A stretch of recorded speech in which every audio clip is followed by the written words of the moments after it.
وأشهد أن لا إله إلا الله وحده لا شريك له وأشهد أن محمدا عبده ورسوله يا أيها الذين آمنوا اتقوا الله حق تقاته ولا تموتن إلا وأنتم مسلمون يا أيها الناس اتقوا ربكم الذي خلقكم من نفس واحدة وخلق منها زوجها وبث منهما رجالا كثيرا ونساء واتقوا الله الذي تساءلون به والأرحام إن الله كان عليكم رقيبا يا أيها الذين آمنوا اتقوا الله وقولوا قولا سديدا يصلح لكم أعمالكم ويغفر لكم ذنوبكم ومن يطع الله ورسوله فقد فاز فوزا عظيما أما بعد فإن أصدق الحديث كتاب الله وخير الهدي هدي محمد صلى الله عليه وسلم وشر الأمور محدثاتها وكل محدثة بدعة وكل بدعة ضلالة وكل ضلالة في النار فأعوذ بالله من الشيطان الرجيم بسم الله الرحمن الرحيم يثبت الله الذين آمنوا بالقول الثابت في الحياة الدنيا وفي الآخرة ويضل الله الظالمين ويفعل الله ما يشاء رب اشرح لي صدري ويسر لي أمري واحلل عقدة من لساني يفقه قولي اللهم رب زدني علما وارزقني فهما سبحانك لا علم لنا إلا ما علمتنا إنك أنت العليم الحكيم ہر قسم کی تعریف، توصیف، کبریائی، بڑائی، تکبیرات، تسبیحات، تمجیدات اس وحدہ لا شریک کے لیے لائق ہے، زیبا ہے، جس نے ہمیں اور آپ کو اشرف المخلوقات کے بہتر لقب سے ملقب کیا۔ انگنت درود و سلام نازل ہو اللہ رب العالمین کے تمام برگزیدہ انبیاء کرام پر، بالخصوص ہمارے آخری نبی تاجدار مدنی جناب محمد رسول عربی صلی اللہ علیہ وسلم پر، کہ وہ ذات مقدسہ مبارکہ مطہرہ کہ رب العزت نے جسے رحمت کائنات بنا کر بھیجا اور جن کے ذریعہ اہل کائنات کی رشد و ہدایت کا بندوبست فرمایا۔ اللہم صلی علی محمد وعلی آل محمد کما صلیت علی ابراہیم وعلی آل ابراہیم انک حمید مجید۔ اللہم بارک علی محمد وعلی آل محمد کما بارکت علی ابراہیم وعلی آل ابراہیم انک حمید مجید۔ معزز حاضرین جمعہ، نوجوان دوستوں، ساتھیوں، پردہ نشین خواتین اسلام، ابھی خطبہ حاجہ کے بعد سورہ ابراہیم کی ایک آیت کریمہ میں نے آپ کے سامنے تلاوت کی ہے۔ اس آیت کریمہ کے اندر اللہ رب العالمین نے بیان فرمایا ایمان والے بندوں سے خطاب کرتے ہوئے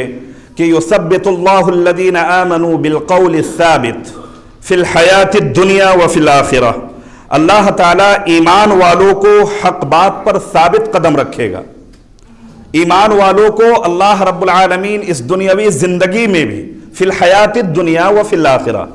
دنیاوی زندگی میں بھی ثبات قدمی نصیب کرے گا، وفی الآخرہ اور آخرت میں بھی اللہ رب العالمین ثابت قدم رکھے گا مومن بندوں کو، اہل ایمان بندوں کو۔ وَيُضِلُّ اللَّهُ الظَّالِمِينَ وَيَفْعَلُ اللَّهُ مَا يَشَاءُ، اور اللہ رب العالمین گمراہ بندوں کو، بھٹکتے ہوئے بندے کو اللہ رب العالمین گمراہ کرے گا۔ وَيَفْعَلُ اللَّهُ مَا يَشَاءُ، اور اللہ رب العالمین جو چاہتا ہے کرتا ہے۔ اس آیت کریمہ کے اندر اللہ رب العالمین نے کہا کہ دنیاوی زندگی کے اندر اہل ایمان کو، اہل مومن کو، جو مومن ہیں، جو ایمان والے ہیں، اللہ رب العالمین اس دنیا کے اندر اس کو ثبات قدمی عطا کرے گا،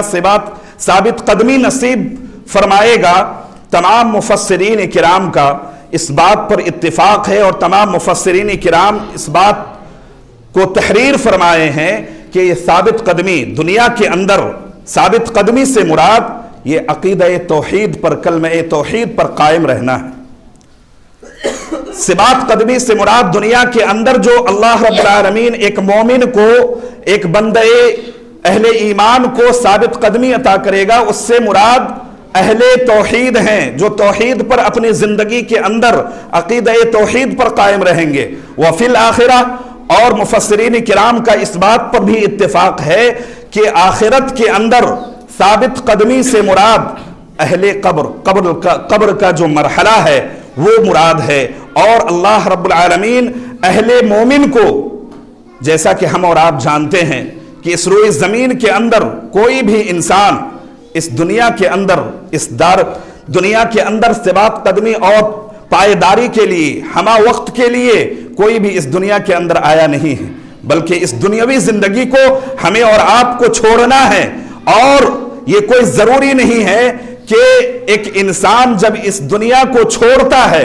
اور جب وفات اس شخص کی ہو جاتی ہے، وفات پانے کے بعد سورہ اسرافیل کی ضرورت نہیں ہے۔ سورہ اسرافیل کے پھونکے جانے کے بعد اس کے جزا و سزا کے مراحل شروع ہوں گے، یہ کوئی ضروری نہیں، بلکہ اللہ کے نبی صلی اللہ علیہ وسلم نے فرمایا من مات فقد قامت قیامتہ، جو شخص فوت ہو گیا، جو شخص انتقال کر گیا، سمجھیے کہ اس کا انفرادی طور پر قیامت وہیں سے شروع ہو جاتا ہے۔ انفرادی طور پر جو قبر کا مرحلہ جسے ہم اور آپ عالم قبر کہتے ہیں، اور دوسری اصطلاح میں اسے ہم اور آپ عالم برزخ سے جانتے ہیں، یہ مرحلہ جس کے تعلق سے اللہ کے نبی صلی اللہ علیہ وسلم بے شمار مجلسوں کے اندر جس کی وضاحت بیان کیا، اور صحابہ کرام رضوان اللہ علیہم اجمعین کی جماعت کو سامنے رکھ کر کے اس دنیاوی زندگی کے مطمع نظر رکھنے والوں کو یہاں پر درس عبرت ہے میرے بھائیوں، کہ اللہ کے نبی صلی اللہ علیہ وسلم دنیا کی زندگی کی بے ثباتی کو ظاہر کرتے ہوئے اللہ کے نبی صلی اللہ علیہ وسلم نے آخرت کے اس زندگی کا نقشہ جو ہمارے اور آپ کے لیے کھینچا ہے، یقیناً وہ درس عبرت ہے ہمارے اور آپ کے لیے، کہ ان مرحلوں کو اور ان ایام کو اور وہ جو ادوار ہیں، ان ادوار کو اپنی زندگی، یہ دنیاوی زندگی جو محترم حضرات ہمیں اور آپ کو دی گئی ہے، وہاں کی تیاری کے لیے ہے۔ جس طرح سے قرآن مجید میں اللہ رب العالمین نے فرعون اور آل فرعون کی مناسبت سے بیان فرمایا،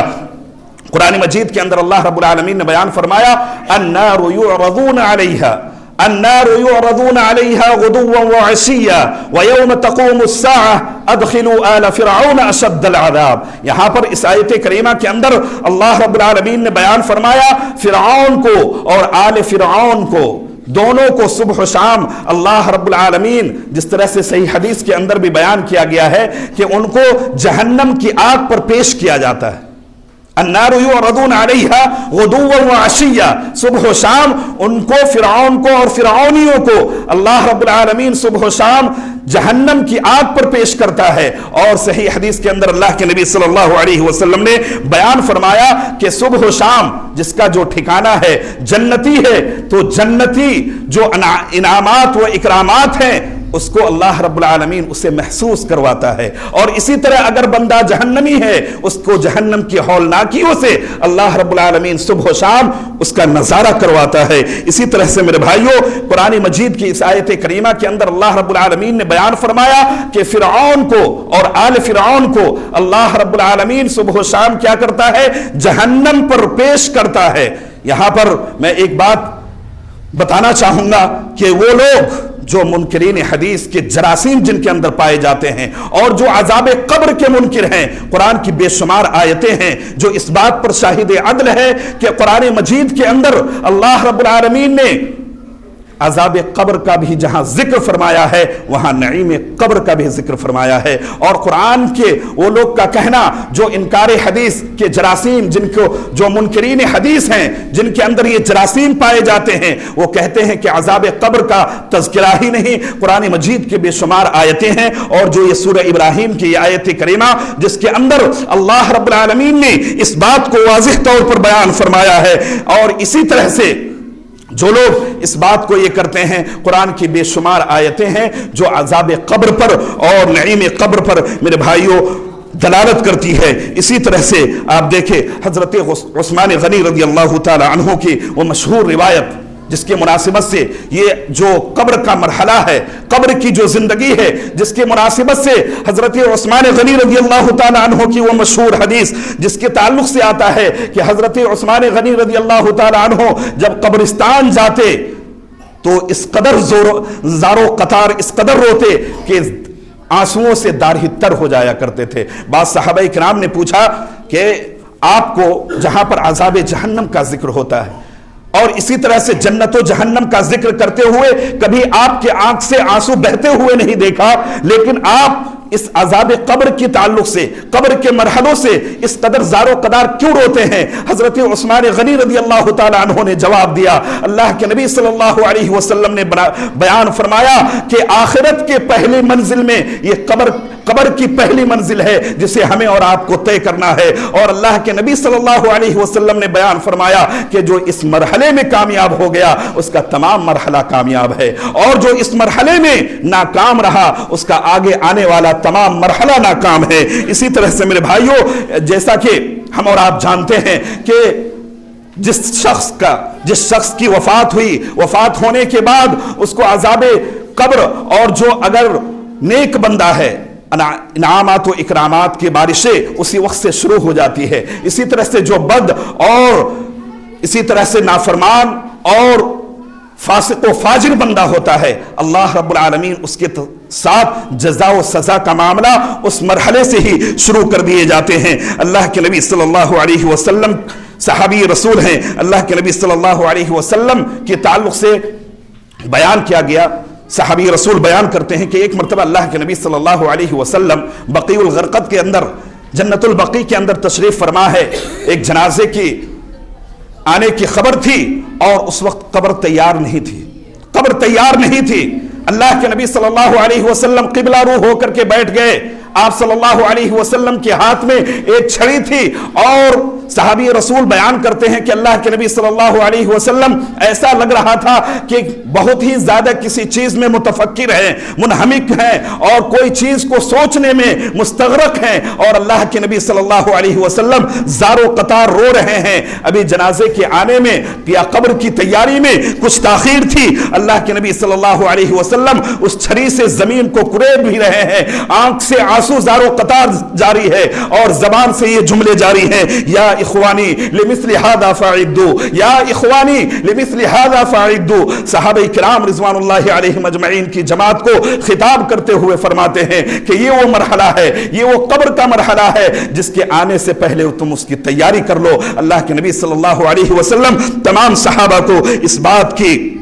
تلقین کرتے ہیں۔ اسی طرح حضرت اسماء بنت ابی بکر رضی اللہ تعالی عنہ بیان کرتی ہیں کہ مسجد نبوی کے اندر مجلس قائم ہیں جہاں پر اللہ کے نبی صلی اللہ علیہ وسلم عذاب قبر کا تذکرہ کر رہے تھے، اور عذاب کے تذکرے کرتے ہوئے تمام صحابہ کرام موجود تھے۔ اللہ کے نبی صلی اللہ علیہ وسلم کے عذاب قبر اور فتنہ قبر کے تذکرے کو سن کر کے زجر المسلمون زجتن، تمام لوگوں کی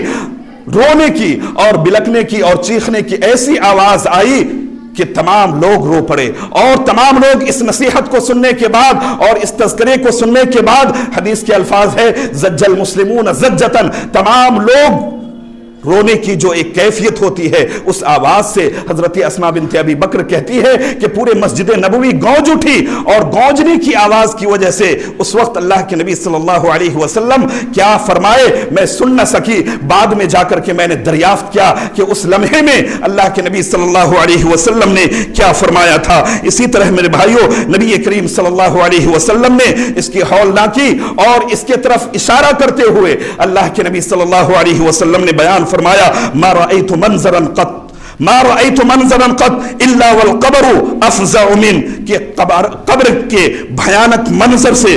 اس سے زیادہ کوئی بھیانک منظر میں نے آج تک نہیں دیکھا ہے۔ اسی طرح دوسری روایت ہے جس کے اندر اللہ کے نبی صلی اللہ علیہ وسلم نے اس قبر کے مرحلے کے ہولناکی کو بیان کرتے ہوئے بیان فرمایا فلولا الا تدافنوا لدعوت الله ان يسمعكم من عذاب القبر ان يسمع به من عذاب القبر الذي ان اسمع به، کہ تم کو اگر اس بات کا خوف نہ ہو، جو چیزیں اللہ کے نبی صلی اللہ علیہ وسلم کو بحیثیت نبی جو قبر کے اندر جو لوگوں کو عذاب دی جاتی تھی، بحیثیت نبی اللہ کے نبی صلی اللہ علیہ وسلم ان آوازوں کو سنتے تھے، محسوس کرتے تھے، یہ اللہ رب العالمین بحیثیت نبی ہونے کی وجہ سے اللہ کے نبی صلی اللہ علیہ وسلم ان آوازوں کو سنتے تھے۔ اللہ کے نبی صلی اللہ علیہ وسلم نے کہا فلولا ان لا تدافعوا لدعوت الله ان يسمعكم من عذاب القبر ان يسمع به، کہ تم کو اگر یہ آواز سنائی دے تو تم کل اپنے دوست و احباب کو، اپنے خیش و اقارب کو زمین کے اندر دفن کرنا بھول جاؤ. اگر میں جو آواز سن رہا ہوں اللہ رب العالمین سے میں دعا کرتا کہ وہ آواز تمہیں بھی سنائی دے, لیکن میں نے ایسی دعا رب العالمین سے نہیں کی. اگر تم اس دعا کو اگر سن لیتے اور اس کے بھیانک ہولناکی آوازوں کو اگر تمہارے کانوں سے وہ آواز ٹکراتی تو تم اپنے دوست و احباب کو, اپنے خیش و اقارب کو زمین کے اندر دفن کرنے سے گریز کرتے اور زمین کے اندر دفن نہیں کرتے. میرے بھائیوں, ذرا اس ہولناکی کو دیکھیں. اللہ کے نبی صلی اللہ علیہ وسلم نے ایک دوسری روایت کے اندر بیان فرمایا کہ جس طرح سے مردے کو دفن کرنے کے بعد, میت کو دفن کرنے کے بعد ایک انسان جب وہاں سے آ جاتا ہے تو اس کے لیے کہا گیا استغفروا لاخیکم, تم اپنے بھائی کے لیے استغفار کی دعا کرو, استغفار کرو اور ان کے لیے اللہ رب العالمین کی رحمت طلب کرو اور اللہ رب العالمین کی رحم و کرم ان سے, اللہ رب العالمین سے ان کی مغفرت کا سوال کرو. اسی طرح سے میرے بھائیوں, قبر یہ عبرت کا مقام ہے. قبر یہ عبرت کا مقام ہے. اللہ کے نبی صلی اللہ علیہ وسلم نے بیان فرمایا تم قبر کی زیارت کرو. یہ قبر کی زیارت, یہ قبرستان کا جانا, یہ تمہارے دنیاوی زندگی کے جو تمام چیزیں ہیں, یہ دنیاوی لہو و لعب ہیں, یہ دنیاوی تمام چیزیں ہیں, ان چیزوں کے اندر کمی آئے گی, نرمی آئے گی. اور اس تعلق سے اللہ کے نبی صلی اللہ علیہ وسلم نے بیان فرمایا کہ تم قبرستان جایا کرو, اس سے تمہارے عہدے کا پتہ چلے گا. تم قبرستان جایا کرو, اس سے تمہیں اپنے آپ کے مقام کا اور اپنے آپ کو تمہیں احساس ہوگا. اور تم قبرستان جایا کرو, اس سے تمہیں فکر آخرت لاحق ہوگی اور دنیاوی زندگی جس کے اندر تم لہو لعب اور کھیل تماشے کی جو زندگی سے اللہ رب العالمین نے تعبیر کیا ہے اس زندگی کو بھول جاؤ گے اور آخرت کی تیاری کی تمہارے اندر فکر دامنگیر ہوگی. اسی طرح اللہ کے نبی صلی اللہ علیہ وسلم نے بیان فرمایا کہ زوروها فإنها تذکرکم الآخرہ, کہ تم قبر کی زیارت کرو اور اسی طرح سے قبرستان جایا کرو, کیونکہ یہ چیز اور یہ فکر جو ہے جانے سے جب تم جاؤ گے قبرستان تو تمہیں اس سے آخرت کی یاد تمہیں آئے گی. اسی طرح سے میرے بھائیوں, ایک مرتبہ اللہ کے نبی صلی اللہ علیہ وسلم حضرت سعد بن معاذ رضی اللہ تعالی عنہ, ایک صحابی رسول کے جنازے سے فارغ ہونے کے بعد اللہ کے نبی صلی اللہ علیہ وسلم بہت دیر تک اللہ اکبر اللہ اکبر اور اس تکبیر کو اللہ کے نبی صلی اللہ علیہ وسلم اپنی زبان سے دہرا رہے. صحابہ کرام موجود ہیں اور یہ صحابی رسول سعد بن معاذ رضی اللہ تعالیٰ عنہ ہیں. ان کی جنازے سے فراغت کے بعد اللہ کے نبی صلی اللہ علیہ وسلم خلاف عادت بہت دیر تک اللہ اکبر کہہ رہے ہیں. جب اس تکبیر کے ساتھ صحابہ کرام نے خلاف عادت آپ صلی اللہ علیہ وسلم کو دیکھا اللہ اکبر کہتے ہوئے, تو صحابہ کرام بھی آپ صلی اللہ علیہ وسلم کے ساتھ اس تکبیر کی ورد کرنے لگے اور صحابہ کرام بھی اللہ اکبر کہنے لگے. پھر بہت دیر کے بعد اللہ کے نبی صلی اللہ علیہ وسلم کی زبان سے سبحان اللہ کا لفظ نکلا اور سبحان اللہ کہتے ہوئے صحابہ کرام بھی آپ صلی اللہ علیہ وسلم کے ساتھ سبحان اللہ کا ورد کر رہے ہیں. اللہ کے نبی صلی اللہ علیہ وسلم سے صحابہ کرام دریافت کیے کہ اللہ کے نبی صلی اللہ علیہ وسلم آج آپ نے خلاف عادت یہ اللہ اکبر اور سبحان اللہ کہا. اللہ کے نبی صلی اللہ علیہ وسلم نے بیان فرمایا لقد تضايعها فقد عبد الصالح قبره حتى فرج عنه, کہ میں نے اللہ اکبر اس وقت کہا کہ حضرت سعد بن معاذ رضی اللہ تعالی عنہ کو جب ہم لوگ دفن کر چکے تھے تو قبر جو ہے ایک مرتبہ بالکل سمٹ گئی اور پھر اس کے بعد حتى فرج عنه, اس کے بعد کشادہ ہوئی. اللہ اکبر. میرے بھائیوں, حافظ ابن حجر عسقلانی رحمت اللہ علیہ بیان کرتے ہیں اس حدیث کے نقطے میں یہ نقطہ بیان فرمایا ہے ابن حجر عسقلانی رحمت اللہ علیہ کہ یہ سعد بن معاذ رضی اللہ تعالی عنہ کے لیے قبر کا چمٹنا یہ ان کے لیے عذاب نہ تھا, یہ ان کے لیے عذاب نہ تھا, بلکہ کوئی بھی شخص ہو کتنوں بھی نیک ہو اس کے لیے ایک مرتبہ قبر ضرور ان کو چپیٹتی ہے اور اس کے بعد حتی نگاہ کشادہ کر دیا جاتا ہے. اور حضرت حافظ ابن حجر عسقلانی رحمت اللہ علیہ یہ بیان کرتے ہیں کہ یہ سعد بن معاذ رضی اللہ تعالی عنہ کے لیے یہ عذاب نہ تھا. اور ایک دوسری روایت جس کے اندر اللہ کے نبی صلی اللہ علیہ وسلم نے بیان فرمایا سعد بن معاذ رضی اللہ تعالی عنہ کی مناسبت سے هذا الذي تحرك له العرش وشهده 70,000 من الملائکہ لقد زم زمة ثم فرج عنه, کہ جب حضرت سعد بن معاذ رضی اللہ تعالی عنہ کی وفات ہوئی آسمان حرکت میں آ گئے, تحرک العرش, آسمان میں حرکت پیدا ہو گئی. اور اسی طرح سے یہی سعد بن معاذ رضی اللہ تعالیٰ عنہ ہیں جن کی نماز جنازہ میں 70,000 ملائکہ شامل ہوئے تھے. اور اسی نقطے کو بیان کرتے ہوئے ابن حجر عسقلانی رحمۃ اللہ علیہ بیان کرتے ہیں کہ ان کو اللہ رب العالمین عذاب میں کیسے مبتلا کر سکتا ہے؟ جس کی وفات سے آسمان میں حرکت پیدا ہو جائے، جن کی نماز جنازہ میں 70,000 ملائکہ کی شرکت ہو، ان کے لیے عذاب نہیں بلکہ کوئی بھی ہو. اور ہمیں اور آپ کو یہاں پر یہ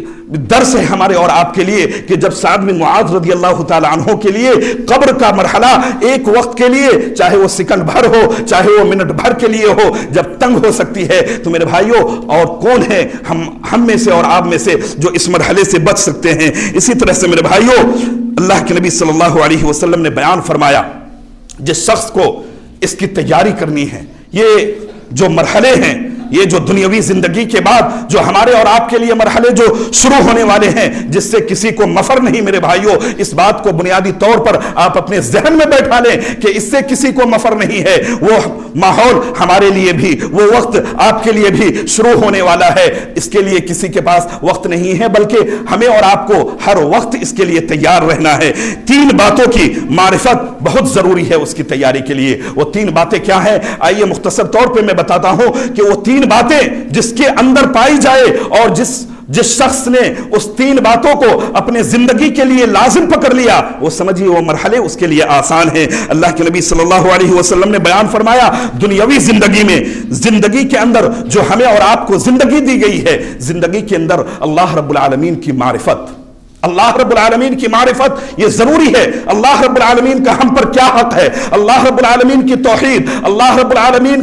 کو ماننا، اللہ رب العالمین کی جو عبادات ہم پر، ہمیں اور آپ کو جس چیز کا مکلف بنایا گیا ہے، یہ اللہ رب العالمین کی معرفت ضروری چیز ہے. اسی طرح دوسری چیز ہے نبی کریم صلی اللہ علیہ وسلم کی معرفت. نبی کریم صلی اللہ علیہ وسلم کی معرفت، نبی کریم صلی اللہ علیہ وسلم کی اطاعت اور نبی کریم صلی اللہ علیہ وسلم کے جو حقوق ہم پر اور آپ پر عائد ہوتے ہیں اس کو اپنے زندگی کے اندر لاہ عمل بنانا. اسی طرح دین اسلام کی معرفت. یہ 3 چیزیں ایسی ہے جس کو اللہ کے نبی صلی اللہ علیہ وسلم نے اس دعے کے اندر بیان فرمایا، رضیت باللہ ربا وبالاسلام دینا وبمحمد رسول صلی اللہ علیہ وسلم نبیا. کہ یہ 3 چیزیں جس کے اندر آ جائے وہ سمجھیے کہ اس کے مرحلے وہ بالکل آسان ہوں گے. اس 3 چیزوں کے بارے میں ہی اللہ کے نبی صلی اللہ علیہ وسلم نے بیان فرمایا کل قبر کے مرحلے میں جو ہم سے بھی، آپ سے بھی اور تمام لوگوں سے جو پوچھ ہونے والا ہے وہ اسی 3 چیز کے بارے میں. جب اللہ رب العالمین کی معرفت ہمیں اور آپ کو نصیب ہوتی ہے، جب اللہ رب العالمین پر ہم اور آپ ایمان لاتے ہیں، دنیا کے تمام معبودان باطلہ سے ٹکراتے ہوئے ہم کہتے ہیں کہ ایک اللہ رب العالمین ہمارا معبود ہے، اور اسی چیز کو اللہ رب العالمین نے بیان فرمایا رضیت باللہ، ہم اپنے رب سے راضی ہو گئے. جب اللہ رب العالمین پر ہمارا ایمان ہوتا ہے تو تمام معبودان باطلہ کو ہم ٹھکرا کر ایک رب کی معرفت حاصل کرتے ہیں. اسی طرح سے ہم جب کہتے ہیں رضیت باللہ ربا وبالاسلام دینا، اور اس دین اسلام سے ہم راضی ہو گئے. دین اسلام سے راضی ہونے کا مطلب یہ ہے کہ جب اس کو ہم نے قبول کیا، جب اس کو ہم نے مانا، جب اس کے اندر دین اسلام کے اندر جب ہم داخل ہوئے، دنیا کے تمام ادیان، تمام فرقے باطلہ کو ہم نے ٹھکرا کر کے اس فقط دین اسلام سے ہم نے راضی ہوا. اور اسی طرح سے جب ہم کہتے ہیں وبمحمد رسول صلی اللہ علیہ وسلم نبیا، کہ ہم نے محمد صلی اللہ علیہ وسلم سے بحیثیت نبی و رسول ہونے کے ہم راضی ہو گئے. جب اللہ رب العالمین نے ہمیں اور آپ کو اور اس دعا کے اندر جو بتلائی گئی، جس طرح سے ہم اللہ کے نبی صلی اللہ علیہ وسلم کو اپنا رہنما، اپنا لیڈر اور اپنا حاکم ماننے پر جس طرح سے ہم راضی ہیں، جب ہم مانتے ہیں ایک شخص جب اللہ کے نبی صلی اللہ علیہ وسلم کی معرفت حاصل کرے گا، دنیا کی تمام حکمرانی، تمام چیزوں کو اس پر فوقیت نہیں بلکہ اس کے نیچے ہوگی. اور اللہ کے نبی صلی اللہ علیہ وسلم ہمارے لیے آئیڈیل اور ہمارے زندگی کے لیے قدم بقدم پر نمونہ ہوں گے. اسی طرح سے میرے بھائیوں یہی 3 چیز ہے جو سوال کیے جائیں گے. بعض حدیث کے روح سے آتا ہے کہ ایک چوتھا سوال جو ہوگا، جب ایک اہل مومن سے جب قبر کے اندر فرشتے سوال کریں گے من ربک وما دینک ومن نبیک، ان تینوں سوالوں کے بعد ہم اور آپ جانتے ہیں کہ یہ 3 سوال جو ہم اور آپ سے ہونے والے ہیں، ایک چوتھے سوال کا بھی ذکر بعض روایات کے مطابق ملتا ہے کہ جب ایک مومن بندہ سے سوال ہوگا من ربک ربی اللہ، جب وہ جواب دیں گے تو پھر فرشتے ان سے سوال کریں گے کہ